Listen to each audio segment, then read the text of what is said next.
오늘은 부활절입니다. 우리 다 예수 믿는 사람들이 아는 대로 예수님께서 사망 권세를 깨뜨리시고 부활하신 날입니다.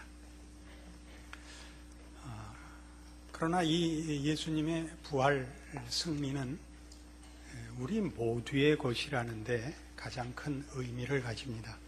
오늘 본문에 보는 대로 여러분 다시 본문 1절을 보시면, 그러므로 너희가 그리스도와 함께 다시 살리심을 받았으면, 중요한 구절이죠. 예수님 홀로 사망 권세를 깨뜨리시고 승천하시고 만 게 아니라 그의 죽음을 깨뜨리신 부활 속에 우리가 그 품에 안겨져 있습니다. 우리는 사망 권세를 깬 예수 그리스도의 구세주 되심과 우리의 믿는 바 우리의 하나님 되시는 그 안에 속한 그의 백성입니다. 그러니까 부활이라는 것은 장차 일어날 몸의 부활에서만 일어나는 사건이 아니고, 약속으로만 있는 것이 아니고 이미 일어난 일이다 이겁니다.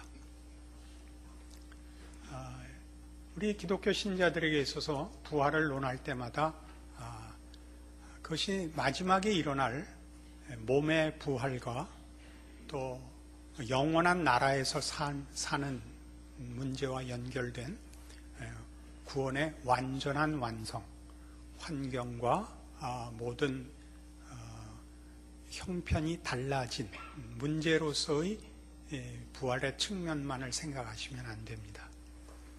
기독교 신앙에는 이와 같이 이미 일어난 것과 아직도 기다려야 되는 것이 있습니다. 이미 일어난 것은 예수님께서 우리를 구원하셨다는 사실입니다. 구원하셨다는 것은 우리가 사망 권세를 깨고 부활 생명의 주가 되신 예수 그리스도 안에 있고 그의 통치, 그의 나라에 있다는 뜻입니다. 이것은 예수님이 승천하신 것이, 부활하신 것이 이미 일어난 것 같이 모든 신자들에게 이미 일어난 일입니다. 그러나 아직 성경이 얘기하는 다시는 사망이 없고 곡하는 것이 없고 해하는 것이 없고 슬퍼하는 것이 없는 나라는 아직 약속 속에 있습니다. 그래서 우리가 오늘 이 문제들에 대하여 보다 깊은 이해를 가짐으로 이미 일어난 부활, 이미 승천하신, 하늘 보좌 우편에 앉으신, 하늘과 땅의 모든 권세를 쥐신 예수 그리스도의 통치 아래에 있는 백성이라는 측면에서 우리의 부활을 생각해 볼 필요가 있습니다. 골로새서 1장에 가시면 13절부터 이렇게 말씀이 나옵니다. 골로새서 1장 13절, 그가 우리를 흑암의 권세에서 건져내사 그의 사랑의 아들의 나라로 옮기셨다. 이미 일어난 것입니다. 우리는 그 아들의 나라에 있는데, 그 아들은 사망 권세를 깨고 하늘 보좌 우편에 앉으사 하늘과 땅의 모든 권세를 쥐신 통치자의 나라입니다. 그러니까 모든 성도들은, 예수를 믿는다고 고백하는 모든 성도들은 이미 그리스도를 믿는다는 말 속에 사망 권세를 깨고 승리하신 부활 생명과 영생의 주인이신 통치자의 나라에 속하는 것입니다. 그래서 어떤 이가 쓴 그 유명한 책 제목이 이런 게 있습니다. 하나님의 나그네 된 백성.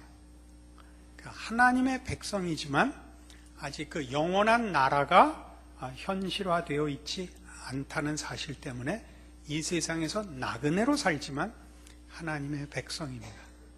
우리는 하나님의 통치, 예수 그리스도 안에서 허락된 부활과 구원과 축복의 통치 속에 이미 들어와 있는 자들입니다. 14절부터 계속 보면 우리의 신앙 고백이 갖는 의미가 여기 너무나 분명히 묘사됩니다.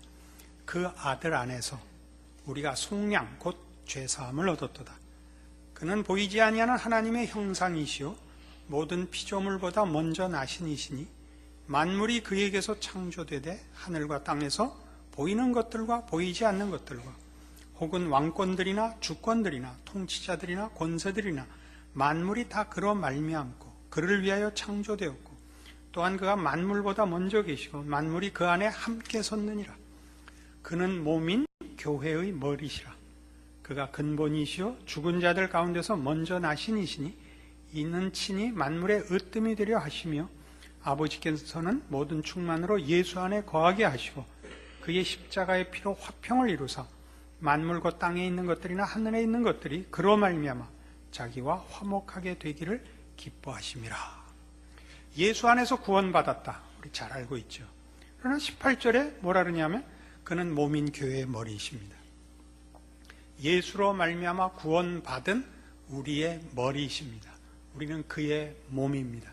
머리와 몸이 분리될 수 없는 것 같이 예수 그리스도의 승리와 권세는 우리의 모든 하나님의 자녀된 특권으로 우리의 것이 되어 있습니다.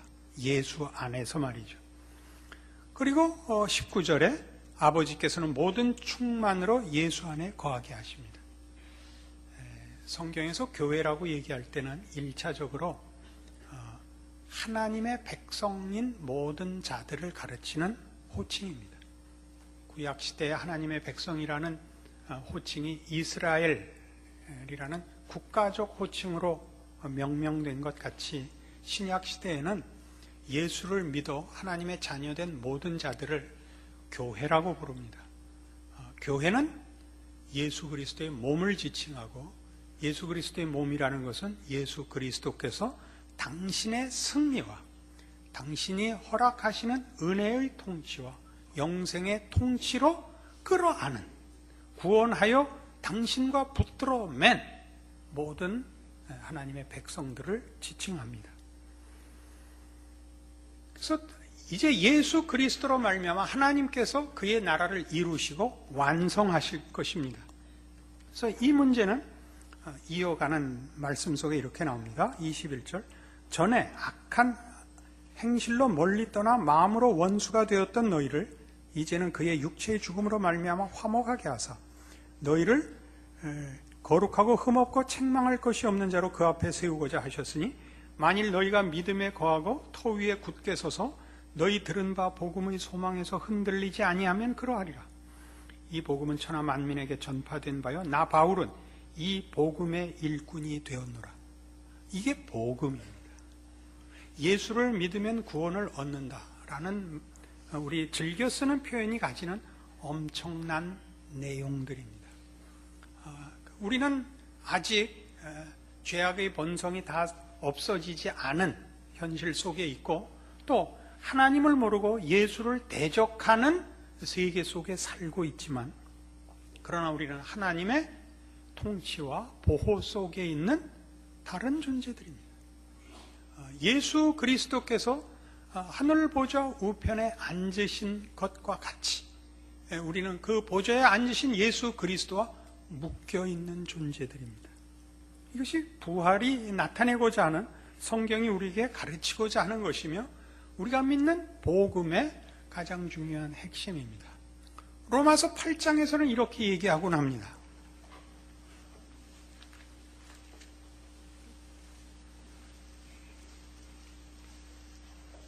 248페이지 로마서 8장 1절입니다. 그러므로 이제 그리스도 예수 안에 있는 자에게는 결코 정죄함이 없나니 이는 그리스도 예수 안에 있는 생명의 성령의 법이 죄와 사망의 법에서 너를 해방하였습니다. 이제 우리 신자된 현실을 이 말씀들을 근거로 하여 분명히 이해해야 합니다.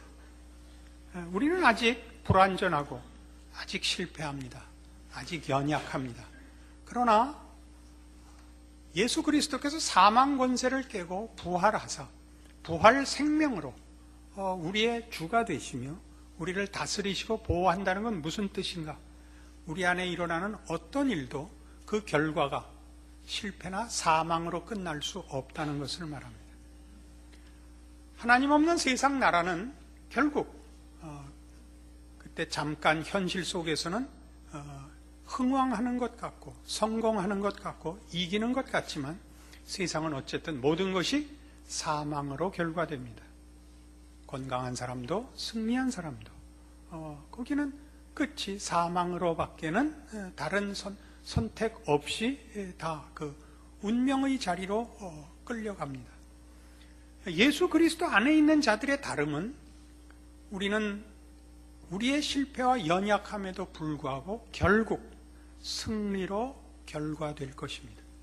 그것이 예수 그리스도의 부활과 그 부활이 가지는 복음이라고 성경이 밝히 말하는 예수 안에서 하나님이 우리를 향하여 가지신 뜻이고 약속이고 이루신 일들입니다. 우리 신자들이 가지는 신앙의 현실 속에서 우리가 가지는 우리의 연약함, 세상의 적대적인 큰 힘 앞에서 무력해질 때마다 기억해야 합니다. 그것들은 우리를 시험할 수도 있고 잠깐 우리를 두렵게 할 수도 있지만 우리와 상관이 없는 것입니다. 우리를 죽일 수 있는 것은 이 세상에 없습니다. 우리를 실패케 할 수 있는 것은 이 세상에 없습니다. 우리는 실수할 수 있습니다. 못날 수도 있습니다. 미련할 수도 있습니다. 무지할 수도 있습니다. 그러나 어쨌든 우리는 승리할 것입니다. 그것이 예수 그리스도의 부활이 가지는 역사적 의미입니다. 취소될 수 없는 과거 아닙니까? 2000년 전에 예수께서 죽으셨고 살아나셨습니다. 하늘 보좌 우편에 우리와 함께 앉아 계십니다. 우리의 운명을 예수 안에 있는 우리의 복된 복음으로 명명되는 특권들에서 우리를 방해할 수 있는 것, 우리를 영향 줄 수 있는 것은 세상에 없습니다. 그래서 같은 로마서 8장 여러분 잘 아시는 31절 이하의 이 말씀이 등장하는 것입니다. 그런즉 이 일에 대하여 우리가 무슨 말하리요? 만일 하나님이 우리를 위하시면 누가 우리를 대적하리요? 자기 아들을 아끼지 아니하시고 우리 모든 사람을 위하여 내어주시니가 어찌 그 아들과 함께 모든 것을 우리에게 주시지 아니하겠느냐? 누가 능히 하나님께서 택하신 자들을 고발하리요? 의롭다 하신 이는 하나님이시니 누가 정죄하리요? 죽으실 뿐 아니라 다시 살아나신 이는 그리스도 예수시니 그는 하나님 우편에 계신 자요 우리를 위하여 간구하시는 자시니라. 이 34절의 의미를 아시겠죠? 우리를 어찌할 수 없는 것은 우리를 구원하러 오신 예수님께서 사망 권세를 깼습니다. 예수의 통치 아래에 있는 자들에게 사망은 힘을 쓰지 못합니다. 그는 사망을 깨고 승리하사 하늘 보좌 우편에 앉으셨습니다. 가장 높은 자리에 앉으셨습니다. 그 자신이 그 길을 걸어 승리의 자리에 가셨고 그 길로 우리를 구원하셨습니다. 이것을 취소시키려면 예수님이 다시 과거로 돌아오셔서 그의 죽음과 부활을 취소시키는 수밖에 없습니다. 그러나 우리가 알고 있는 바와 같이 과거를 취소시킬 수 있는 방법은 없습니다. 누가 우리를 그리스도의 사랑에서 끊으리요? 환난이나 곤고나 박해나 기근이나 적신이나 위험이나 칼이라. 기록된 바 우리가 종일 주를 위하여 죽임을 당하게 되며 도살당할 양같이 여김을 받았나이다 함과 같으니라. 그러나 이 모든 일에 우리를 사랑하시는 이로 말미암아 우리가 넉넉히 이기느니라. 내가 확신하노니 사망이나 생명이나 천사들이나 권세자들이나 현재일이나 장래일이나 능력이나 높음이나 기쁨이나 다른 어떤 피조물이라도 여기 등장하는 그 표현들이 우리가 상상할 수 있는 모든 것들입니다. 뭐까지 있죠? 사망이나 생명이나 천사들이나 권세자들이나 현재일이나 장래일이나 무엇도 우리를 우리 주 그리스도 예수 안에 있는 하나님의 사랑에서 끊을 수 없습니다. 이것이 아까 우리 로마서 8장 1절 2절에서 본 바와 같은 그리스도 예수 안에 있는 생명의 성령의 법입니다. 우리를 죄와 사망의 몸에서 구원하셨습니다. 그래서 우리는 우리가 누구인가에 대하여 이 부활이라는 문제와 연결하여 좀 더 자신 있게, 그리고 성경이 얘기하는 대로 깊고 놀랍게 이해할 필요가 있습니다. 에베소서 1장으로 가십시다.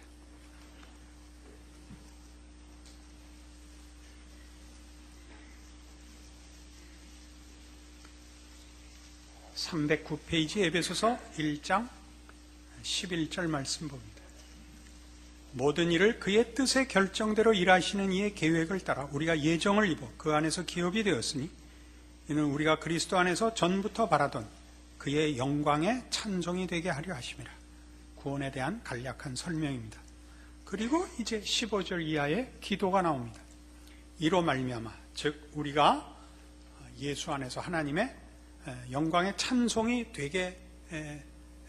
되도록 하나님이 작정하셨고 예수 안에서 부르셨다는 사실로 인해서 이로 말미암아 주 예수 안에서 너희 믿음과 모든 성도를 향한 사랑을 나도 듣고 내가 기도할 때 기억하며 너희로 말미암아 감사하기를 그치지 아니하고 우리 주 예수 그리스도의 하나님 영광의 아버지께서 지혜와 계시의 영을 너희에게 주사 하나님을 알게 하시고 너희 마음의 눈을 밝히사 그의 부르심의 소망이 무엇이며 성도 안에서 그 기업의 영광의 풍성함이 무엇이며 그의 힘의 위력으로 역사하심을 따라 믿는 우리에게 베푸신 능력의 지극히 크심이 어떠한 것을 너희로 알게 하시기를 구하노라.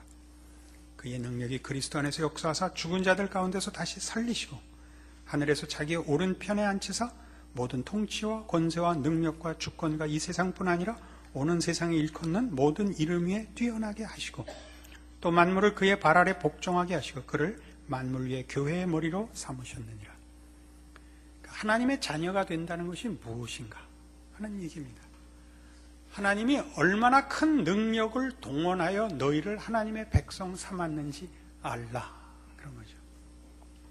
하나님이 우리를 향하여 가지신 그 궁극적인 목적이 무엇인가, 그 풍성한 하나님이 목적하고 계시는 뜻이 무엇인가, 부르심의 소망이 무엇이며 성도 안에서 그 기업의 영광의 풍성이 무엇인지 알기를 원한다. 우리 이따 결론 부분에서 확인해 보겠습니다만은 예수 그리스도 안에서 부활 생명을 가지고 영생을 상속하며 하나님의 자녀가 된다는 것은 하나님께서 만드신 그의 형상을 따라 지음을 받은 인간의 참다운 영광이 드러나는 것입니다.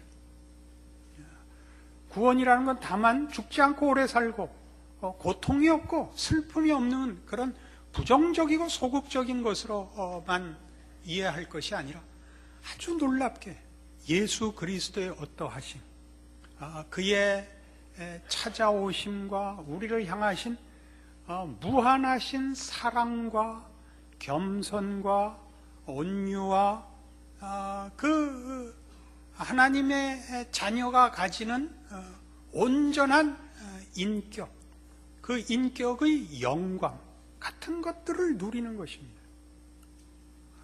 참으로 인간이 유일하게 인간다워질 수 있는 것, 그것이 기독교 신앙이지요. 그것을 논하고 있는 것입니다. 이 일을 위하여 하나님이 얼마나 큰 힘을 동원했는가 알기를 원한다. 그러니까 이 힘이라는 것은 물리적 힘의 문제가 아니죠. 부모가 자식을 키우는 것 같은 의미를 말합니다. 자녀를 우리가 다만 기능적으로 키우는 부모는 없습니다. 성과 열을 다하여 인격적으로 키우죠. 그렇지 않습니까? 자식을 인격적으로 키우죠. 훌륭한 사람이 되게 키우며 사랑을 쏟아부어 그 영혼을 깊이고 인간된 가치를 도야하려고 부모가 힘을 다합니다. 울기도 하고 매를 들기도 하고 정말 잠을 못 자고 고민하며 울며 그리고 기다리며 안아주며 자식을 기릅니다. 그런 의미로서 어떤 능력, 그의 힘의 위력으로 역사하심을 따라 믿는 우리에게 베푸신 능력의 지극히 크심이 어떠한 것을 너희로 알게 하시기를 구하노라. 그것이 예수 그리스도의 오심과 죽으심과 부활에서 명명백백하게 드러난 하나님이 어떠한 분인가에 대한 성경의 증언입니다. 그의 능력이 그리스도 안에서 역사하사 죽은 자들 가운데서 다시 살리시고 하늘에서 자기의 오른편에 앉히사 모든 통치와 권세와 능력과 주권과 이 세상뿐 아니라 오는 세상에 일컫는 모든 이름 위에 뛰어나게 하시고 또 만물을 그의 발 아래 복종하게 하시고 그를 만물 위에 교회의 머리로 삼으셨느니라. 우리의 머리로 삼았습니다. 우리를 그의 몸으로 붙들어 매셨습니다. 예수 그리스도를 높이시는 것은 그의 몸을 높이는 것과 동일합니다. 동일합니다. 우리는 에베소서에서 얼마든지 우리가 그리스도를 머리로 하였기 때문에 그 머리의 영광의 자리, 충만의 자리로 부름을 받고 있다는 것을 확인합니다. 23절에 당장 나오죠. 교회는 그의 몸이니 만물 안에서 만물을 충만케 하시는 이의 충만함이니라. 우리는 하나님의 충만으로 부름을 받는 것입니다. 그것이 부활이죠. 예수 그리스도의 부활, 그것은 우리의 부활이며 신자된 특권이며 구원이며 자랑이며 영광이며 충만인 것입니다. 골로새서 3장에 가시면 그래서 성경은 우리에게 이런 신앙을, 우리의 신자된 이해를 촉구합니다. 326페이지 골로새서 3장 12절로 옵니다. 그러므로 너희는 하나님이 택하사 거룩하고 사랑받는 자처럼 긍휼과 자비와 겸손과 온유와 오래 참음을 옷 입고 누가 누구에게 불만이 있거든 서로 용납하여 피차 용서하되 주께서 너희를 용서하신 것 같이 너희도 그리하고 이 모든 것 위에 사랑을 더하라. 이는 온전하게 매는 띠니라. 예수 믿는 사람들에게 뭘 하라 그래요? 너희는 사랑받은 자이기 때문에 긍휼과 자비와 겸손과 온유와 오래 참음을 옷 입으라 그럽니다. 우리가 이 땅을 살면서 우리 자신을 위하여 그리고 하나님이 얼마든지 부르시는 영혼들을 위하여 하나님이 우리에게 예수 안에서 부름받아 부활 생명을 얻은 자의 다른 것, 예수 그리스도와 묶여진 사망의 권세를 깨고 부활 생명의 통치를 받는 자의 영생의 내용들을 펼쳐 보이라고 권하고 있습니다. 이것은 윤리와 도덕성을 가지고 있지만 그 윤리와 도덕적 가치로서 이 가치를 요구하는 것이 아니라 우리를 다스리시고 우리의 구원이 되신 예수 그리스도의 인격, 성품에 참여하는 것으로서 요구받고 있는 것입니다. 이것이 도덕과 윤리라는 측면을 갖고 있지만 도덕과 윤리로 이 문제를 판단을 하면 거기에는 우열의 개념이 다시 들어옵니다. 잘난 사람, 못난 사람의 개념이 들어오는데 성경이 얘기하고 싶은 건 전혀 그런 얘기가 아닙니다. 잘나고 못나고의 얘기가 아니라 예수 안에 있는 자와 예수 밖에 있는 자, 예수로 말미암아 거룩해지는 자와 예수를 알지 못하기 때문에 거룩해질 수 없는 자를 구별하고 있습니다. 이것이 우리의 특권이라는 걸 잊지 마십시오. 예수 그리스도의 부활을 믿는다면, 아니 우리도 넓게 예수를 믿는다고 고백을 한다면 이 일들에 대하여 우리는 외면할 수가 없습니다. 이것이 가장 큰 문제입니다. 13절에는 용서하라 합니다. 용서하라. 이 앞에 있는 긍휼과 자비와 겸손과 온유와 오래 참음이나 용서하라는 것은 다 무엇에서부터 나오느냐 하면 사랑을 받는 자이기 때문에 할 수 있는 것이라고 가르침을 받습니다. 여러분은 사랑을 받고 있다는 걸 잊지 마십시오. 사랑을 받고 있다는 걸 잊지 마십시오. 물론 다시 결론적으로 14절에 이 모든 것 위에 사랑을 더하라. 이는 온전하게 매는 띠니라 라고 얘기합니다. 이 모든 건 사랑에서 출발하는데 사랑은 어디서 나오느냐? 예수 안에서만 나옵니다. 우리는 사랑을 만들어내지 못합니다. 부활 생명을 가진 가장 큰 세상과 예수 밖에 있는 자, 예수를 모르는 자와 예수 안에 있는 자의 차이가 뭐냐? 사랑일 것입니다. 사랑이란 이기적이지 않죠. 사랑은 전혀 이타적입니다. 그것은 예수 안에만 있는 것이고 부활 생명에서만 허락되는 것입니다. 우리가 다른 문제에서 오를 수도 있고 능력이 있을 수도 있지만 사랑은 예수를 모르고서 행할 수 없는 것입니다. 그러니까 부활을 논할 때마다 예수 그리스도를 믿는다고 고백할 때마다 여러분이 예수 안에서 하나님의 사랑을 입은 자녀라는 걸 잊지 마십시오. 여러분을 예수 안에 있는 하나님의 사랑에서 끊을 수 있는 것이 이제 없습니다. 여러분의 인생은 더 이상 죄와 사망의 통치를 받지 않고 생명과 성령의 통치를 받고 있습니다. 그래서 이런 결론에 도달합니다. 15절. 그리스도의 평강이 너희 마음을 주장하게 하라. 너희는 평강을 위하여 한 몸으로 부르심을 받았나니 너희는 또한 감사하는 자가 되라. 쉽지 않죠. 평강과 감사라는 건 만족해야 나오는 것인데 신앙생활을 한다고 해도 만족은 쉽게 일어나지 않습니다. 왜냐하면 우리는 늘 부족하다는 것을 다 알고 있기 때문입니다.